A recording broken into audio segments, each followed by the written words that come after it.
And good morning. It is 25 minutes after 9 o'clock. And joining us in the studio this morning from the Roswell Humane Society, Krystle Noble back with us. She was just telling me, is everything okay back at the Casa de U now? Because she was talking about the flooding she got last time while I was out of town. I'm going to tell you right now, since the Pecos is overflowing, I look out my front door and it looks like lake. Like the BLM land that's directly behind where we're at, where they had that big old fire, is completely underwater. Okay. It looks like the burn a lake. Scar area? Yeah. Yeah. Okay. And like you just look all down and it's just water.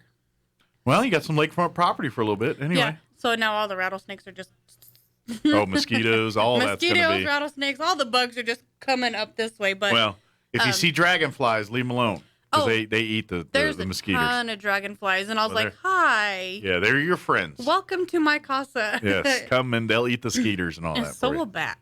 Yes, so bring them on. Yes. But yeah, and like we got probably 4.5 inches of rain that day that I missed radio. Okay. Like I could not open my door. The rain was so hard. I could not, and it was coming from the east. I couldn't open the door and get out. Wow. Man. And I was like, I'm not going nowhere today. But well, I'm glad everything's okay now. Yeah, it's fine as long as, it dries. Like when it rains, it like pools because there's like low spots and high spots. So it pools and then it's cleachy out there. So it's like quicksand. Yeah. And it may be kind of set up that way where they want the water to pool where people aren't. Well, there's a lot of areas out there that used to have natural springs, which obviously we're in a drought. So there's no natural springs. Sure. But you can see just fill those pockets where they were. Yeah, you can see the big areas where like they've already refilled first. And I was like, wow, it's kind of neat. It is cool. But it's cool when it's not impacting your day-to-day life. Yeah, when I need an arc to get out of my house. Right.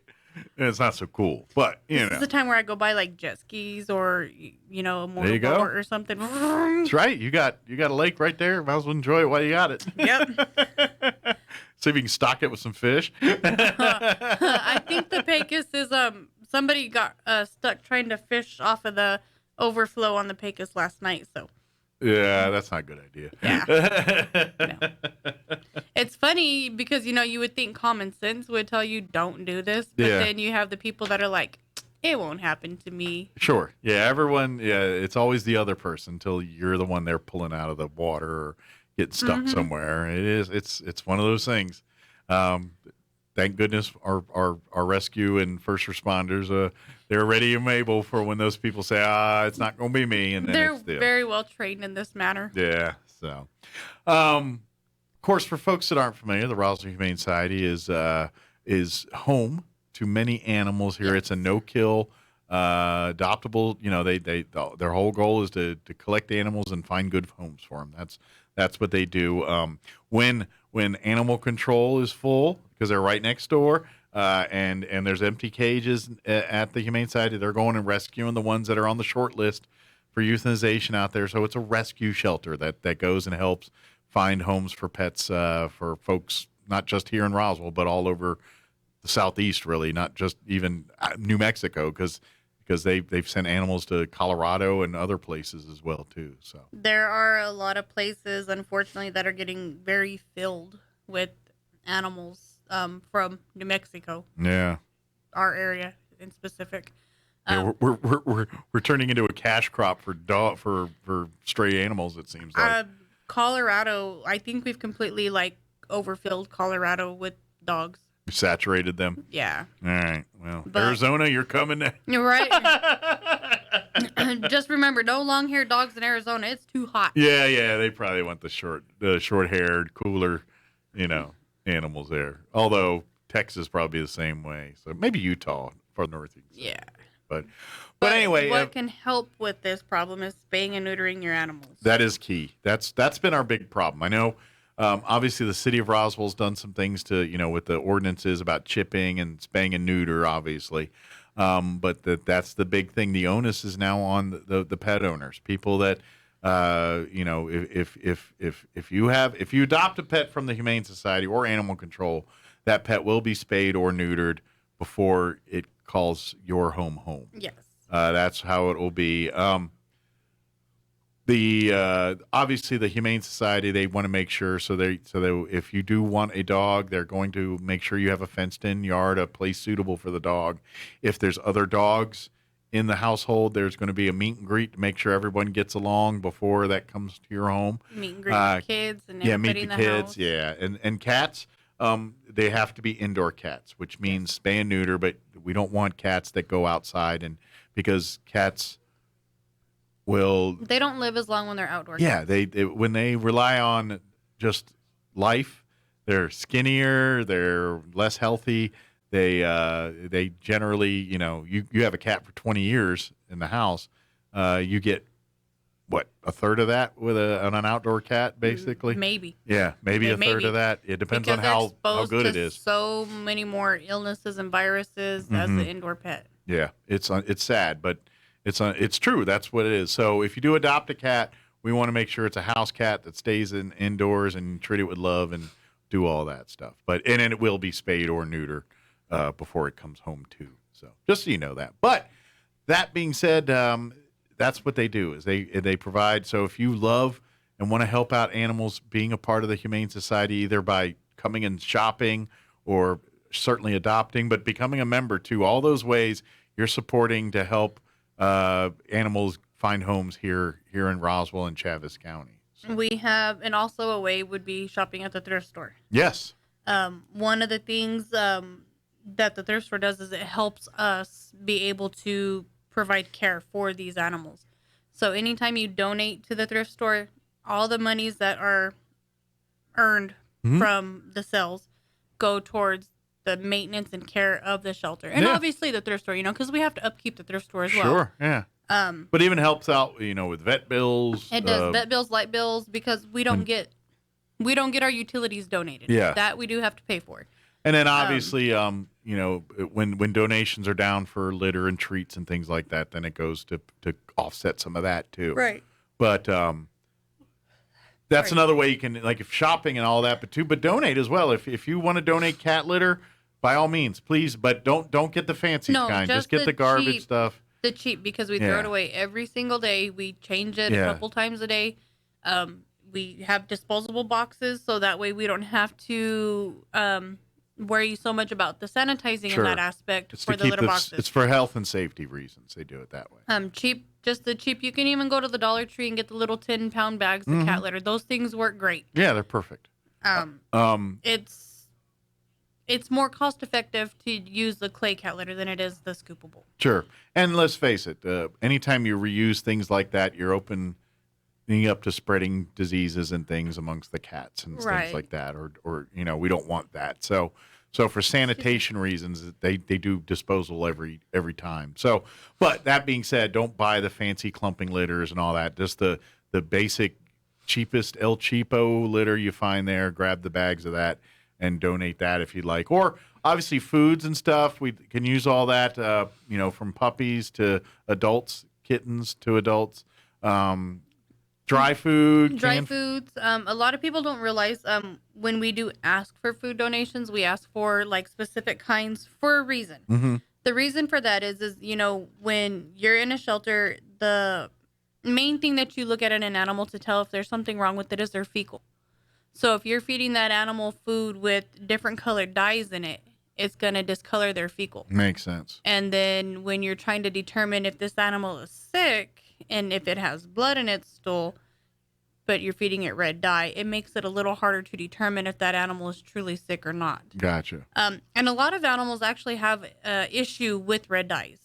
They don't digest it right, and it causes intestinal issues. Okay. So it's probably not a good idea for your own personal pets and things either, those foods with red dyes in it. My cats were actually highly allergic to red dye, and that's in almost every single cat food. Oh, wow. So if you don't find like one of the all-natural cat foods, you're going to have red dyes in it. Okay. And it's weird because you look at all the cat food and it's, colored. Yeah. Same as dogs. And the main reason that they put colors in it is so it looks appealing to the owners, not the dogs. Yeah, not the dog. They don't care. It's the owners. Yeah. But we do ask for specific foods just because we want to make sure that when we're feeding them the foods, we're not continuously changing their diets, which can cause, diarrhea and upset stomachs. So we try to keep them on the same thing so that way they're able to not have continuous change in digestive Makes issues. Sense. And then if they do truly have a medical issue, we're able to determine it right away before trying to roll out, okay, is this just dye from the food? Mm-hmm. And we do understand that some of the foods are a little bit more expensive. We do feed the Sam's Club Members Mark food. It's the chicken and rice or chicken and something. Okay. And it's, inexpensive for a 40-pound bag. So if that's something you want to do to help out, you can pick up one of those bags. Pedigree. If you look for the chicken formula of the pedigree, it doesn't have red dyes. Okay. The beef does. Okay. And that's something new. They didn't always used to do that, and now they've recently started doing that. So, and it's a really red dye. Okay.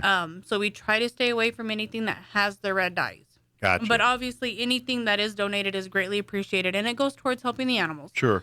We just try to eliminate as much other cause of medical as possible before. I'm guessing once you've determined that dog is healthy and stuff, and if you do have food that has red dye in it, and you're like, oh, we can feed that because we know what's going on there now. We can give, but the new animals definitely don't get that stuff. So. No, and like I said, we try to keep them on the same food so that way it's not a continuous change. Sure. Well, and that's always anytime you have a pet, I know enough to know if dogs or cats, it doesn't matter. Consistency is the key with that food. And when you do change brands or change something, sometimes there's an adjustment period. Either the animal doesn't like it or it doesn't process it the same. That's why they have to gradually mix it. That's why they don't. It's not a good idea to buying different food every single time you go out there. You kind of want to keep it consistent. So. And that's what we try to do. Unfortunately, we do feed our animals donations. So there's not always the time where we're able to keep it on the exact same thing. Absolutely, yeah. But if you are wanting to help and you would like to pick up something to help, those are the reasons why we do ask for specific foods, is so that way it helps us keep them on one line. Sure. Keep their health consistent. Yeah. So if that sounds way confusing, like I want to help out, but that sounds like cleaning supplies are always equally needed. If you got Pine Sol, bleach, trash mops, bags, brooms, trash bags, that stuff is constantly in need and use. And so you're helping immensely by donating bottles of bleach or bottles of Pine Sol or mops or brooms and things like that. So, because it all gets used and it gets used and destroyed till it's no serviceable anymore. Now I will, this is something new as well. We do have new business hours. Okay. We are still open Tuesday through Saturday, but instead of opening at 9 a.m., we now open at 10 a.m. Okay. So we're open 10 to 12. We go to lunch, and then we come back 1 to 4:30. Okay. And this is just trying to help us get a little bit more of the cleaning done in the morning before the public starts going through. Sure. So it's not so much of a slip hazard. Gotcha. Because we don't want It's time for it to dry out and everything. Yeah, it gives us time to get the 80% of the cleaning done with the heavy watering, so that way we can get the chemicals off the floor where the customers walk, so that way they're not falling. Makes sense. Yeah. So for the sake of that, sleep in the hour and then come on by here. Yeah. But and I do want to remind folks too that like I said earlier, animal control, the animal shelter is right next door. They're directly behind us. To the a lot Humane of people Society. don't realize that we're two separate shelters because we're that close. Yeah. So we're the building that's in the front where the thrift store is. We're right behind the thrift store, attached to the same building. And then directly behind us is the secondary building, and that is animal control. Yeah. We look connected, but we're not connected. They're two different buildings. When you walk in our door, you're not cruising through their shelter somehow magically. Yeah. You do have to go through their front doors to get into their shelter. Which, if for whatever reason no animal speaks to you at one, please visit the other. Yes, because you're check rescuing either way. You don't feel bad. You're like, well, I got from here and said here. Either one of those places, if you adopt a pet from it, you are rescuing that pet. You're giving it a home. It's a good thing. We all love you doing that. Doesn't matter if it's from the shelter or from the Humane Society. Either way, you're helping pets here. So by all means, if there's not a cat or a dog that just doesn't connect with you in one facility, walk right next door to the other and keep looking. And I'm pretty sure, because they both are pretty full almost all the time. By the time you get there, you between the two, you should find something that speaks to you or comes out or something you just connect with, And we're always getting new animals. So that's Check one back thing often. that, if you're looking for something specific size, ask us. because we do have a waiting list of animals to enter our shelter as well that are needing to be owner released. So if we can get you in touch with, somebody on the waiting list and try to help an animal get a home prior to entering a shelter, that's always the best as well. That's a win-win for two, yeah. It is. Because let's face it, these shelters, and it doesn't matter which shelter it is, they're not the most ideal places for pets. It's a loud, there's a lot of other animals. It's a very stressful environment for animals because they're always barking and, they're in cages. They don't get to run free. So you're not seeing the animals at their best. You're kind of seeing them in bad moods. Kind of like if you were in jail or something like that, sitting around waiting in a little cell, your attitude's going to be a little bit sour too. Right. and so remember that when you go out there. That's why they take you to the greeting rooms and have little one-on-one time, so you got to get a chance to see these pets in a more normal or a more natural environment than what you're seeing them in now. A little less stressful. Yeah. And one thing, we do tell everybody that anytime you want to visit with an animal, let us know. Mm-hmm. We'll bring them up to the front area. If they're, still a little bit unnerved, depending on how the weather is, we'll harness them up and we'll go out to the park. Park just is so right you can behind get us. to see what kind of personality these pets have. But please do that and just remember that when you go, you're rescuing these pets. You're providing a home and a life for them that's much better. And don't get me wrong, I know the staff and everybody, they love these pets to death too, and would probably take everyone home if they could get away with it, but don't, because they're adults and have to live their lives. But and we know what how much it costs to take care of them. Yeah, they're not cheap. Your heart is bigger than your wallet sometimes, and you can't you can't do that. So it's always loving people, but it's just not an ideal situation for a bunch of pets. It's a bunch of animals that we have to keep contained until we can find real homes for them. And so this is the safest way that we can, even though it's not the most comfortable or most enjoyable conditions for a pet per se, it is the best way to find homes for these. So please remember that when you go there and you see the pets in the cages and they're a little nervous or they're kind of barky or just not wanting anything to do with you, it's just they're probably not in the best moods right now. And then some are the opposite. They're like, ooh, a person. Come, let me show you everything I got. And then they're ready to, it's just the personality of the pets, just like people. The same way some won't shut up. Others, you can't get them to talk to save your life. It's no different with animals, Some dogs you have to woo and some dogs you don't. Yeah, and it's no different. Gosh. So just remember that kind of stuff when you're, and the other thing I want to say is, if you're not fully committed to adopting a pet, then don't. Don't use this as to just for a companion, for a friend. Don't. There's so many excuses. I want to teach the kids responsibility. Wonderful. Those are great ideas. But remember, the kid's going to screw that up. The kid's not going to feed it. The kid's going to forget to let it out. The kid's going to do those things. And guess who's responsible? Because that pet still needs to be fed. That pet still needs to go out. That pet still has needs. Guess who's going to do it? You are. And if you're not going to be willing to do that, then you don't adopt this pet. Just leave the pet at the shelter. Let's save it for a family that's willing to do those kinds of things. If your idea is for protection and then you're just going to chain it up and leave it in the backyard, then I say, you know what? Don't come adopt a pet from these people. Because that's not the life that these pets deserve. And if you're not willing to give them that, then buy a stuffed animal, buy a robot pet or whatever the heck they got out there now. I don't care, but a Digimon. Yeah.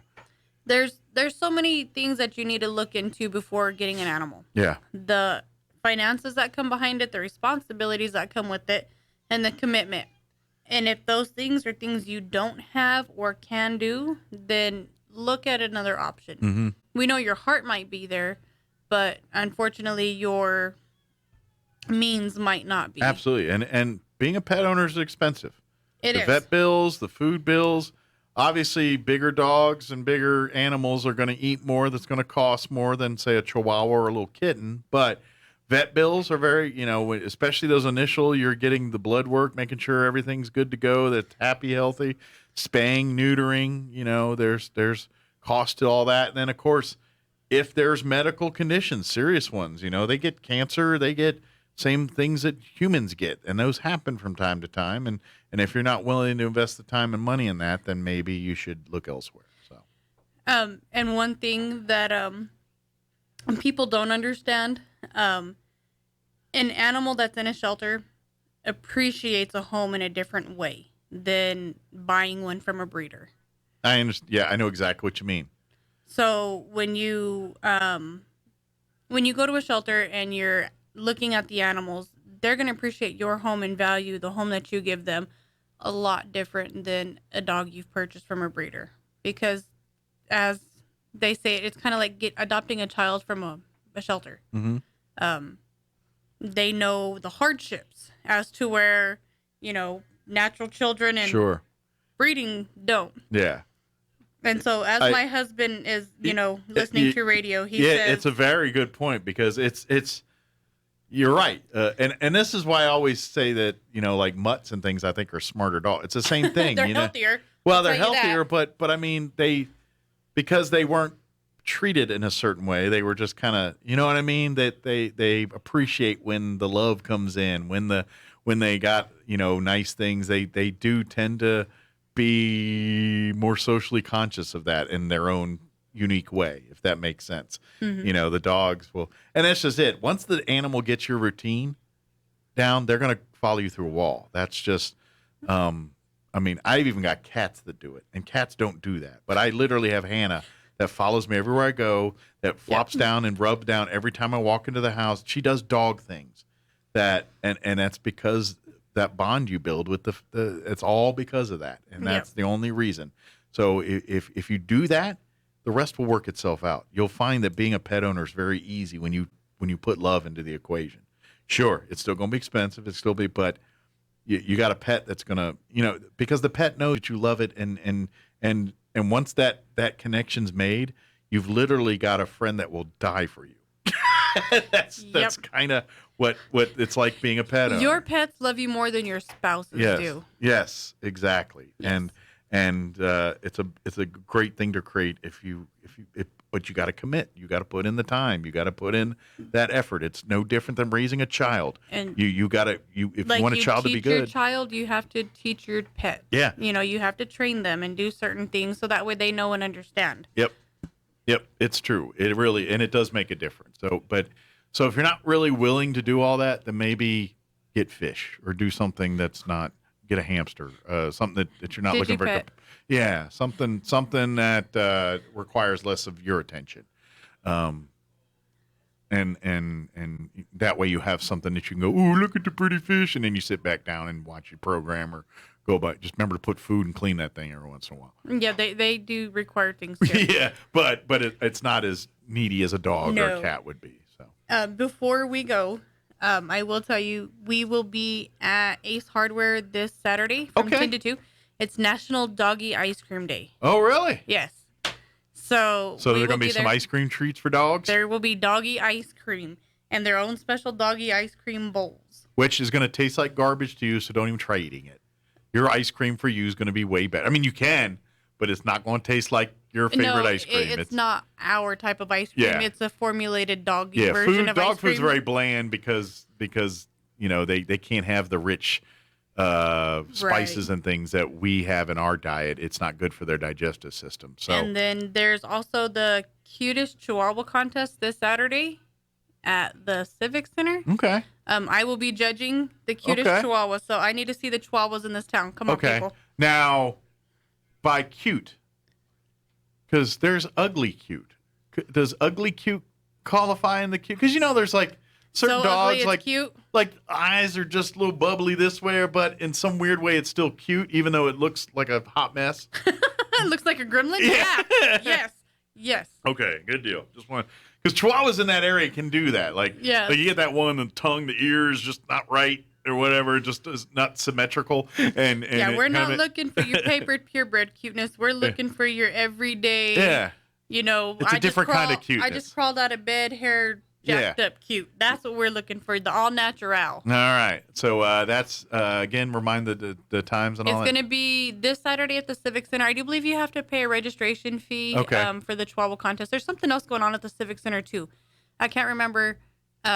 I just know I got asked to judge the dog contest. Okay, there was an event initially there that I think they got moved, a concert of some kind. But no, this is something to do with Mexican heritage. Yeah, I think that's the event. It was Mickey Cruz concert and all that. I think that got moved. Okay. Due to some other stuff. Well, then I will double check and make sure that I'm still supposed to be there judging a Chihuahua contest. Okay, because because they were supposed to be on yesterday and that got moved, from my understanding. Talk with Sean. Okay. I think he has more details. I'll go talk with If Sean. it's the same event, which I think it might be, you might be off the hook. So just come out to Ace Hardware. Ace Hardware 10 to 2. 10 to 2 on Ice cream. Saturday. Come out and have some. Have your dog have some ice cream. Not you. I mean, I guess you can eat if you want to, but you're not gonna like it. I can guarantee you're not gonna like it. So I have a request for specific donations. Okay. Tools. Anything built by Tonka. Okay. Hoses. Anything that you can build with. So if you have any type of tools that you're no longer using and you want to donate. Tonka? I think my husband is wanting kid toys. I was about to say, because I hear Tonka, and I was like, they make like Jeeps and trucks and stuff. Yeah, I think my husband wants kid toys. Ah, okay. He likes to play with those things. I don't Go down blame him. the toy aisle in Walmart and he sets everything off. Wee, wee, wee, all the way down. One of my favorite toys as a kid was this Jeep Wrangler made by Tonka. And it was it was huge to me. It was probably tiny, but to me it was like feet tall, and everybody, I think it was probably about this big. And but you could it had the little wing nuts where you could take the wheels off and change the tires and do all this cool stuff. I think the hood opened up, and I can't remember. I think it just had a top that was off. I don't think it came with a top. But if it did, I lost it early. But anyway, I had that thing for years, and by the time we got rid of it, it was just a chassis. The wheels were all lost and gone, and it was just but yeah, my Tonka Jeep. I had that thing for probably half dozen years at least, which was an attorney in it when you were a little kid. You know? Right. But they built toys a lot better back then. This is true. Tonka has always been known as tough, Tonka tough, Fisher Price, Tonka, these are the ones you could throw them off buildings and they'd still work kind of thing. Run over drag them behind a vehicle. Yeah. Yeah. So. They don't make toys like they used to, though. So reach out to the Humane side if you got some Tonka tools. Yes, because apparently I have a child at home that's wanting more toys. Well, he could use a Tonka boat right now for the lake. Yes, he could. If somebody brings me a Tonka boat, I will definitely go over and pay for it at the thrift store. Yeah, absolutely. But again, come on by, shop the thrift store. Yes. Don't forget Wednesday's the new stuff day. That's when because they're closed on Tuesdays there to restock and replenish. And then Wednesday, it's all debuted there. And so come on and shop. And like I said, if you're looking, especially with now we're kind of back to schools, all that stuff. But if you're looking to get new microwaves and small appliances, oh man, they stuff have for a the lot kids, of it. College, they got a ton of that kind of stuff. It's all brand new or practically new in about a tenth of the cost of what it was brand new, and all that money goes back to the Humane Society. So they've even got some flat screen TVs that do work. They have been tested. It's a great way. You get something extremely cheap, and they get that money that helps these pets. So it's a win-win for everybody. You get a product that you wanted, needed at a very cheap price. The Humane Society gets that money to help animals. So come shop, come do it, come spend, you drop $100 in there, you walk out like a millionaire. You really could. Yeah. Amen. Amen. Awesome. Did we get it all? I think we did. And then, RoswellHumane.org is the Yes. website. You can see every single pet that the shelter's calling home right now. Don't forget, if you see not available there by the pet, that means it's in quarantine. Either it's new to the shelter, is not heavy enough to be adopted. It's a young kitten or pup that's not made weight yet, or is new to the shelter, being vaccinated, or getting whatever making sure it doesn't have parvo or any of the things that are communicable diseases in these places like that, kennel cough, stuff like that. But once all that's good, then so if you see one of those pets that say not available and you're like, oh, it's so cute, I want it, check on it. It's not, it's if it's adopted, it's not up there. Right. So if it's up there, it's looking for a home, maybe just not quite yet. That's the only difference. So good deal. Well, thank you, ma'am. Thank you. As always, we'll see you next time. And yes, sir. Get on out to Ace Hardware this week and this Saturday and have some fun with the dogs and some puppy ice cream. And some ice cream. Yeah. Feed your dog the ice cream, not you eat it. You can. It's just not going to taste good. You're going to be like, this sucks. I wouldn't sell this to, I wouldn't eat this mess, but it's not for you. That's why they make dog food that tastes bad, so that way we don't try to eat the dog's dog Yeah, food. always eat the dogs out of house and home. So, Yep. Like, now you can have that. You keep your Alpo. I'll stick to my Hot Pockets.